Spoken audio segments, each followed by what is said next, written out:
दोस्तों आप सभी का बहुत बहुत स्वागत है आपके अपने चैनल डॉक्टर विवेक एकेडमी पर। मैं हूं आपका अपना एजुकेटर, आपका अपना दोस्त डॉक्टर विवेक। दोस्तों आने वाले टाइम में एलटी ग्रेड की और टीजीटी पीजीटी दोनों ही की परीक्षाएं आपकी होनी है, जिसमें नंबर ऑफ क्वेश्चंस जितना आप प्रैक्टिस करेंगे उतना ही सटीक आपका पेपर होगा। तो बिना देर किए हुए आज हम एलटी ग्रेड 2018 का जो पेपर है उसका सेकंड पार्ट यानी 41 से लेकर के और 80 क्वेश्चंस तक यानी 40 क्वेश्चंस विथ एक्सप्लेनेशन हम आपसे डिस्कस करेंगे। तो बिना देर किए हुए हम अपनी क्लास को स्टार्ट करते हैं।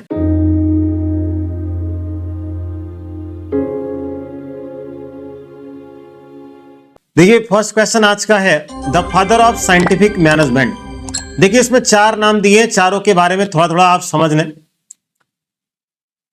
पीटर एफ ड्रकर की अगर बात की जाए तो पीटर एफ ड्रकर जो है, इन्होंने मैनेजमेंट में कई सारे कंट्रीब्यूशंस किए हैं। विक्टर ब्रूम का जो मेन है वो आपका थ्योरी ऑफ मोटिवेशन में एक्सपेक्टेंसी थ्योरी ऑफ मोटिवेशन है, जो देने का काम विक्टर ब्रूम ने किया था।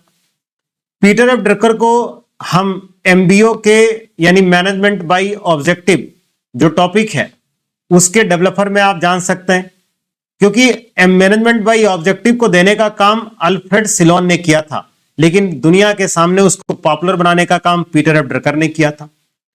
अब बात आती है एफडब्ल्यू टेलर और हेनरी फ्योल, जो कि आपके सिलेबस का पार्ट है। एफडब्ल्यू टेलर और हेनरी फ्योल, अगर इन दोनों की बात की जाए तो टेलर जो महोदय हैं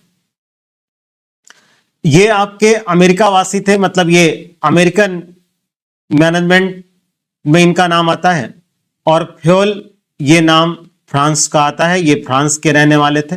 देखिए इसको याद करने के लिए ऐसा याद रखिएगा, फ्योल में एफ है तो ये एफ से ये फ्रांस आप याद रखें, और टेलर महोदय ये अमेरिका के थे और इन्होंने ही कॉन्सेप्ट दिया था साइंटिफिक मैनेजमेंट का, और इसमें इन्होंने 8 अधिकारियों वाली योजना बनाई थी कि एक लेबर को कैसे 8 लोग गाइड करेंगे जिससे कि काम अच्छा हो।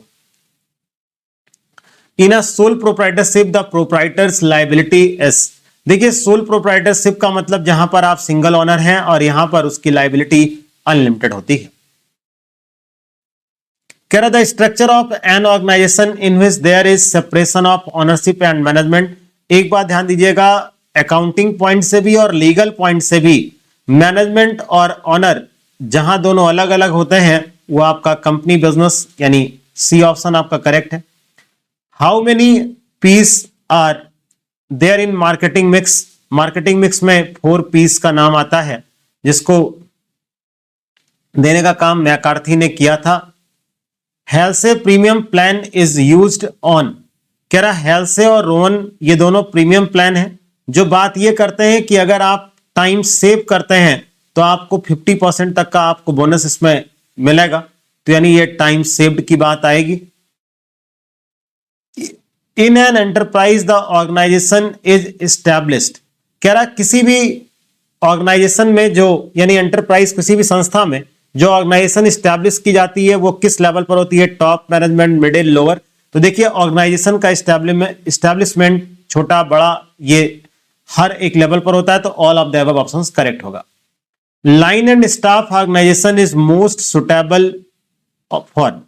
देखिए लाइन ऑर्गेनाइजेशंस जो आपकी एक सीधी रेखा में इस तरीके से ओल्डेस्ट ऑर्गेनाइजेशन में लाइन का आता है, लेकिन उसी के साथ जब हर एक स्टेप पर एक बंदा और अटैच कर दिया जाता है जो कंसल्ट करने का काम करता है, तो ये केवल लार्ज ऑर्गेनाइजेशन के लिए सही है, क्योंकि वही इतने एक्सपेंसेस को बियर कर सकते हैं और एक्सपर्ट्स को अपने एडवाइस के लिए रख सकते हैं। कह रहा marketing deals with the study of. Marketing किस में डील करता है।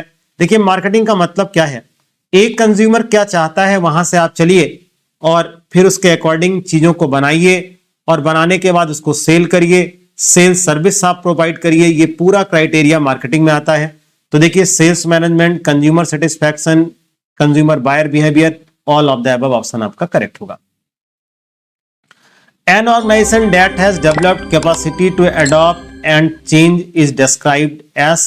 एक बात ध्यान दीजिएगा, जहां पर हम सीखते रहते हैं वो चीज लर्निंग होती है, और बी ऑप्शन आपका करेक्ट होगा। द वर्ल्ड ट्रेड ऑर्गेनाइजेशन ये मराकेश समझौते के तहत बना था और इसने 1 जनवरी 1995 से विधिवत अपना काम स्टार्ट कर दिया और इसका जो हेडक्वार्टर है वो जिनेवा स्विट्जरलैंड में है।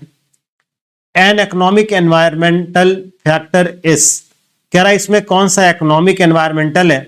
इकोनॉमिक का मतलब कौन सा पैसे रुपए से रिलेट करेगा, देख सकते हैं national income and it's distribution, तो ये बी पार्ट आपका सही होगा।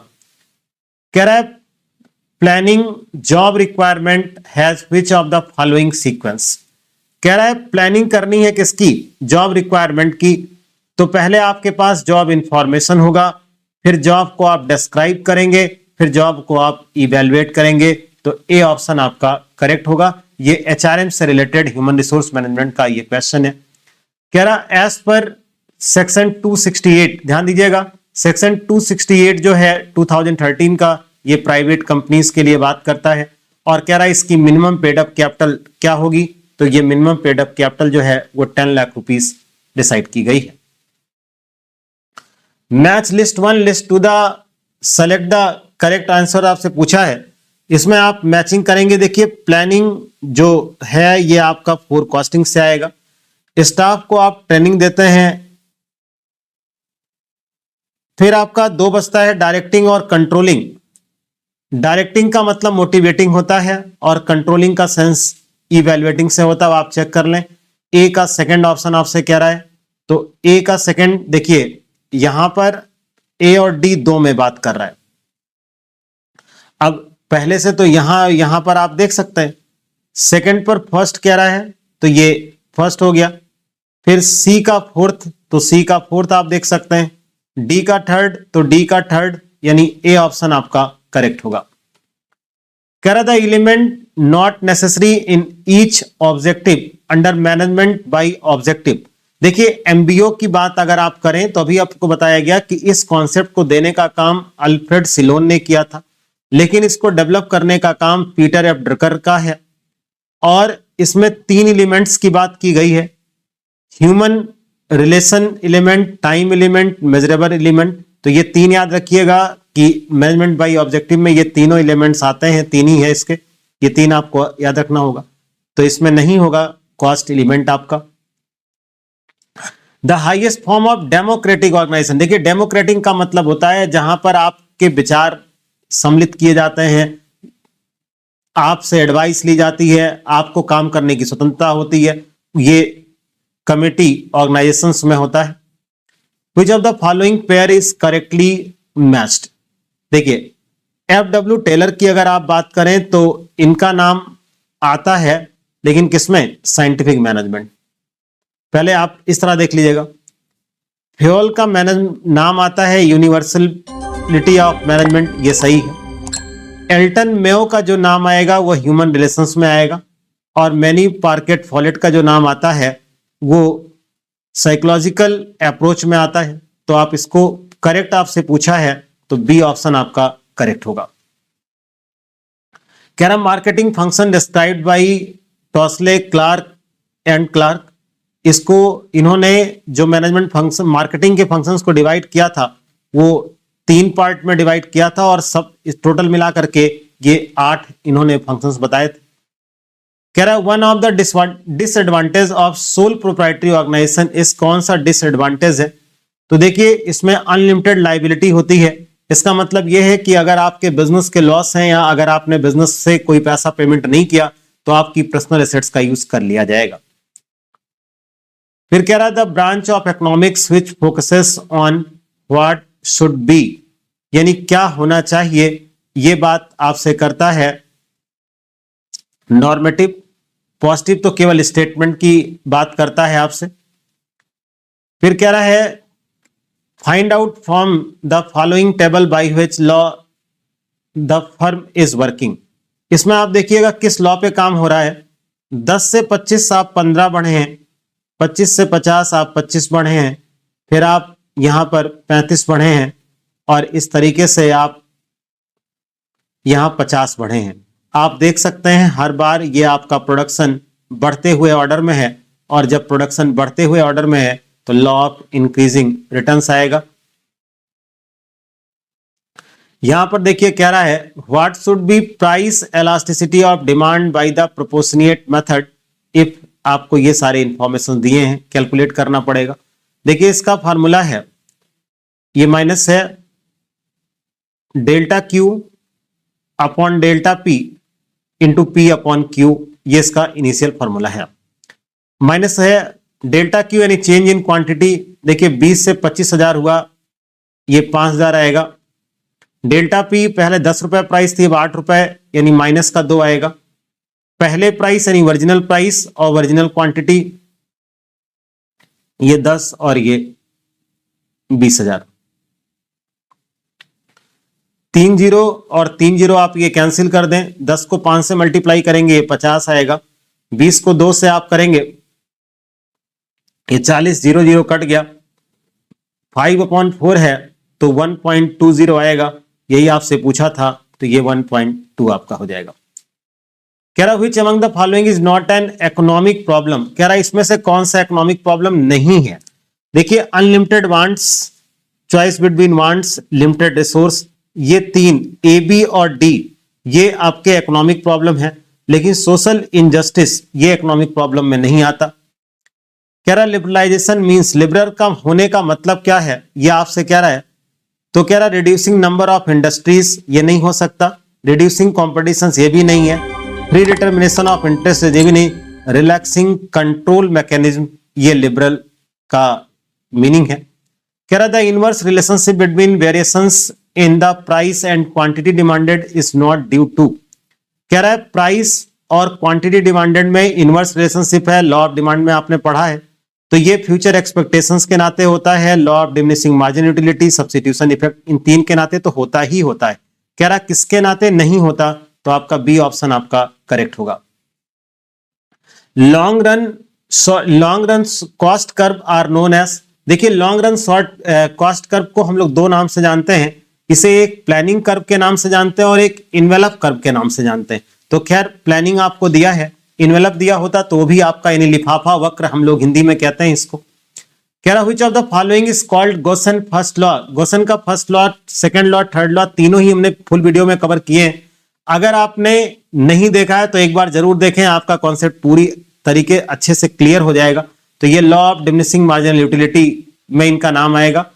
और आपको पता है गोसन के जो लॉ हैं, इस चीज को पॉपुलर बनाने का काम एल्फ्रेड मार्शल का है। Which equation is correct in case of monopoly, अगर आप मोनोपोली में कर्व जानते हैं तो ये आपका AR, इसी को हम डिमांड कर्व या बोलते हैं, और ये आपका MR है, तो आप देख सकते हैं बी ऑप्शन आपका करेक्ट होगा, AR is greater than MR। कह रहा डिमांड फॉर कंफर्ट्स इज, जितनी कंफर्ट गुड्स होती है उनकी जो डिमांड होती है वो आपकी हाईली इलास्टिक होती है।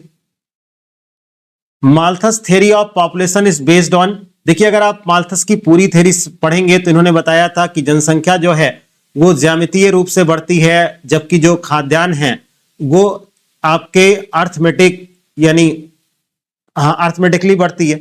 और ये चीज कृषि यानी एग्रीकल्चर पर लागू होता है। तो इसमें देखिए एग्रीकल्चर जैसा वर्ड ये आपको सी पर दिया है, तो is based on law of diminishing marginal utility as applied to agriculture.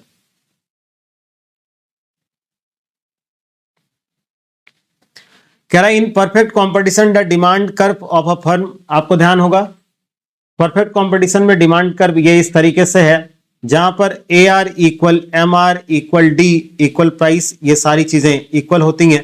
तो ये आप देख सकते हैं, ये आपका एक्स एक्सेस है, ये इसके पैरेलल है, तो ये हॉरिजॉन्टल होगा, यानी बी ऑप्शन आपका करेक्ट होगा। कह रहा reasoning from the general to particular to general to the particular in economics is called, तो जर्नल से पर्टिकुलर की ओर जाने को हम लोग डिडक्टिव मेथड के नाम से जानते हैं। कह रहा है if price of any commodity decreases by 20% and the demand for commodity increases by 40%, then elasticity of demand would be. ये आपसे कह रहा है प्राइस डिक्रीज होगा 20% लेकिन क्वांटिटी इंक्रीज होगी 40%, मतलब उससे कहीं ज्यादा क्वांटिटी इंक्रीज है, तो पूछ रहा क्या है, तो देखिए परफेक्टली में तो हो नहीं सकता, ए भी आपका है नहीं, यूनिट इलास्टिक इक्वल टू 1 होता, ये भी नहीं हो सकता, यानी ये आपका डी ऑप्शन हाईली इलास्टिक में आपका आएगा। कह रहा है economics has been defined as a science of unlimited ends having scarce means having alternative uses. ये डेफिनेशन किसने दिया था? तो आपको पता है अनलिमिटेड वांट्स और लिमिटेड रिसोर्स की बात रॉबिन्स करते हैं। One of the essential conditions of perfect competition, कह रहा है only one price for identical goods at any time. A option आपका करेक्ट होगा क्योंकि यहां पर सिंगल प्राइस होती है। Which condition of the following is shown by the improvement in regular declining price level? इस लाइन का मतलब आप सही समझें, कह रहा है मूल्य स्तर में होने वाली नियमित गिरावट में सुधार की स्थिति को क्या कहते हैं? इसका मतलब यह है कि डे टू डे जो प्राइस लेवल है वो गिरता जा रहा है, गिरता जा रहा है, तो यहां पर उसे सुधारने की जरूरत है, तो ये रिफ्लेशन का नाम दिया जाएगा, यानी सी ऑप्शन आपका करेक्ट होगा। कह रहा है in the process of disinflation the rate of inflation. यहां पर आप सीधा देखिएगा, कह रहा है डिसइंफ्लेशन यानी इन्फ्लेशन का अपोजिट, तो बिना कुछ पढ़े आप इसको डिक्रीज कर सकते हैं क्योंकि उसके अपोजिट की बात कर रहा है। कह रहा है ग्रेसम के अनुसार निम्न में से कौन सी सबसे बुरी मुद्रा है? तो ये तो थियरी है ग्रेसम की, और इन्होंने कन्वर्टेबल पेपर मनी यानी बी ऑप्शंस जो है इसको इन्होंने बताया था कि ये सबसे खराब मुद्रा होती है। फिर कह रहा है if bank rate is reduced by RBI credit creation will be. अगर देखिए बैंक रेट कम हो जाएगा, यानी अगर बैंक रेट कम हो जाएगा तो लोन लेने की क्षमता बढ़ जाएगी, तो इससे जो है इंक्रीज हो जाएगा क्रेडिट क्रिएशन करना। फिर कह रहा है which of the following banks stimulates the agriculture and rural development. देखिए इंडिया में एग्रीकल्चर और रूरल डेवलपमेंट के गवर्न करने की जो बॉडी है वो आपकी नाबार्ड है। पहले ये जो है काम आरबीआई करता था, लेकिन 1932 से ये काम नाबार्ड को सौंप दिया गया है एग्रीकल्चर और डेवलपमेंट रूरल को देखने के लिए। तो देखिए ये हमने 40 से लेकर 80 तक क्वेश्चंस इसमें डिस्कस किए। उम्मीद है कि आपको ये सारे क्वेश्चन समझ में आए होंगे और क्लास आपको अच्छी लगी होगी। अगर क्लास आपको अच्छी लगी है तो आप लाइक करें। आपको इन सारे क्लासेस के फ्री में पीडीएफ टेलीग्राम ग्रुप पर मिल जाएंगे। आप टेलीग्राम चैनल अगर ज्वाइन नहीं किए हैं तो आप ज्वाइन कर लें और आप अपनी तैयारियों को बहुत अच्छे से दिन प्रतिदिन पढ़ने के समय के घंटे को बढ़ाते रहिए और अपनी तैयारियों को और अच्छे से अच्छा आप करते रहें। आप सभी का बहुत बहुत धन्यवाद।